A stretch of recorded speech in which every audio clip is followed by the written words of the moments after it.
laporan dugaan persekusi yang dilakukan oleh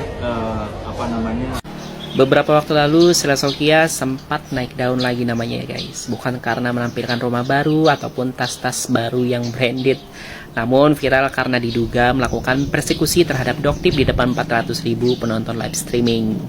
Tapi sampai sekarang kok belum ada kejelasan hukum ya? Nah ini nih yang bikin publik makin bingung dan bertanya-tanya. Jadi guys, update terakhir Selesokya dan timnya katanya hanya diminta klarifikasi di Polda. Oh, padahal kita semua melihat jelas di video ya, ada kontak fisik, ada umpatan, ada tindakan intimidatif. Jadi kenapakah belum ada penetapan tersangka? Nah, dalam hukum pidana di Indonesia itu penyidik butuh minimal 2 alat bukti untuk menetapkan seseorang sebagai tersangka. Itu sudah diatur dalam pasal 184 KUHP. Nah, video viral, saksi-saksi yang di tempat kejadian dan pengakuan yang eksplisit di publik, bukankah seharusnya itu cukup ya? Bisa jadi sih guys, klarifikasi dari Selesokya dan pengacaranya yang mengatakan tidak ada lebam maka tidak ada kekerasan masih dianggap cukup untuk membantah. Tapi ingat guys, kekerasan tidak selalu harus meninggalkan luka fisik. Verbal abuse dan intimidasi mempermalukan orang di ruang publik pun juga bisa termasuk unsur perbuatan tidak menyenangkan di pasal 335 KUHP. Dan soal produk yang direview oleh Doktip yang katanya sudah ditarik dari peredaran 2 tahun lalu, itu menurut saya konteks yang berbeda ya guys. Dalam hukum, sebab dan akibat itu tidak boleh dicampur aduk seenaknya. Jadi kalau kamu masih pikir wajarlah Selesokya marah-marah, ya coba pikir. Kalau semua orang marah terus main labrak aja, gimana wajah hukum kita?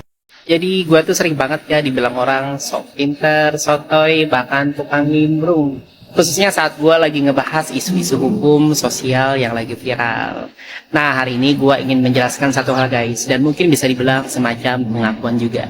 Jadi gue memang diberikan oleh Tuhan itu rezeki untuk bisa menempuh pendidikan di bidang hukum dan sosial guys. Tapi gue belum jadi pengacara maupun praktisi.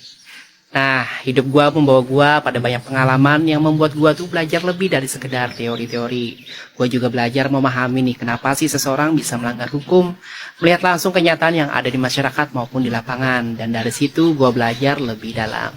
Dan soal sok pinter, ya gue akuin guys, gue pernah berada di fase idealis dan merasa sok pinter. Tapi kali ini gue sudah berada di fase belum merasa pinter guys. Gue justru harus sering ngebaca lagi nih, cari referensi sebelum bicara. Karena ilmu pengetahuan khususnya hukum dan ilmu sosial itu selalu berkembang guys. Tapi ya alhamdulillah ya, semasa gue kuliah maupun sekolah ya alhamdulillah gue selalu berada di antara 5 sampai 10 besar. Dari IPK gue juga lumayan guys, 3,86. Itu rezeki ya, bukan kesombongan. Dan soal tentang tukang nimbrung, iya sih guys, gue memang suka nimbrung karena gue sedang ngebangun akun gue, dan gue suka diskusi selama tujuannya bukan untuk kebatilan ya, kenapa tidak kan? Jadi bagi yang mau sebut gue buzzer, penggiring opini, silahkan. Yang penting gue menyuarakan dari hati, dan gue siap dikritik juga guys, karena semua opini itu bisa salah, bisa juga benar, termasuk opini gue. Kenapa sekarang baru keluar-keluar? Karena udah ke pojok. Iya, karena udah tahu apa akan terjadi 1 atau 2 minggu ke depan. Iya, seperti itu. Yang niat awalnya itu mau menghancurkan usaha orang lain karena merasa tersaingi. Orang lain bisa lebih geger, bisa lebih sukses, penjualannya lebih geger lah pokoknya daripada penjualan kau yang tak seberapa mana itu.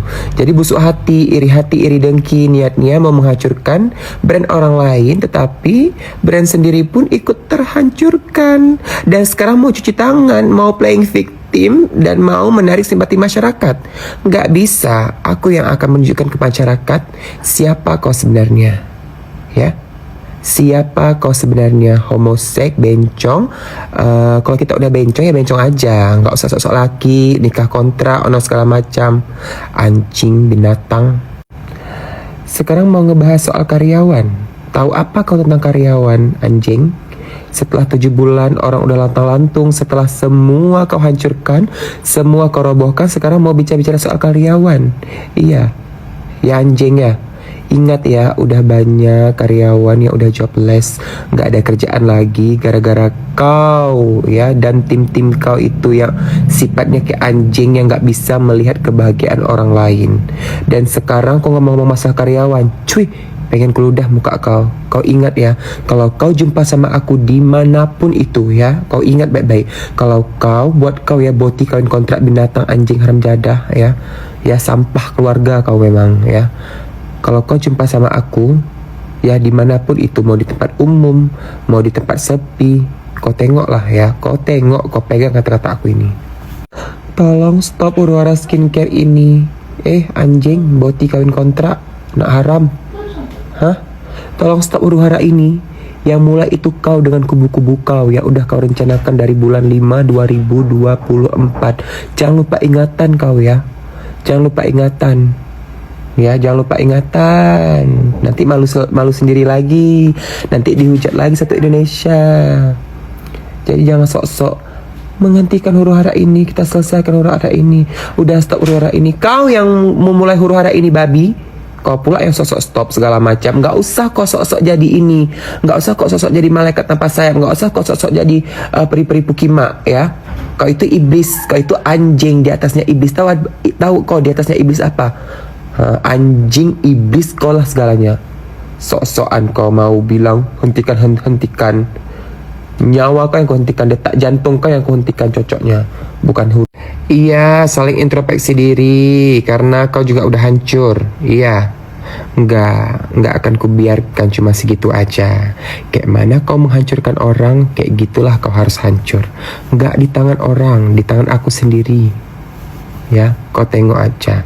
Duduk manis dan saksikan. Ya, duduk manis dan saksikan.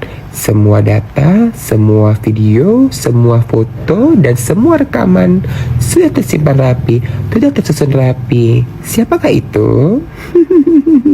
Ada deh, pokoknya adalah pokoknya itu di seseorang boti kawin kontra yang mengklaim dirinya adalah peri-peri Pukima yang tinggal di ujung lautan terdalam sana di benua Antartika. Kita lihat aja next surprise-nya apa. Dan ingat ya, kalau nggak ada kau yang bridging atau menjembatani atau yang menyarankan, ya, semua ini tidak akan terjadi. Tidak akan terjadi pengancaman, tidak akan terjadi pemerasan, dan tidak akan terjadi tindak pidana pencucian uang. Ya, kau adalah orang di balik semuanya. Jadi kau juga harus masuk, ya. Berupayalah sekuat tenagamu untuk melindungi dirimu sendiri. Siramlah yang bisa kau siram, ya. Siramlah bunga-bunga itu, siramlah taman-taman itu. Tapi kebenaran akan selalu datang di akhir memang. Tenang aja. Dasar penyakit, ya. Gak sabar deh mau lihat reaksi keluargamu bagaimana nanti. Selamat menyaksikan dan tungguin aja.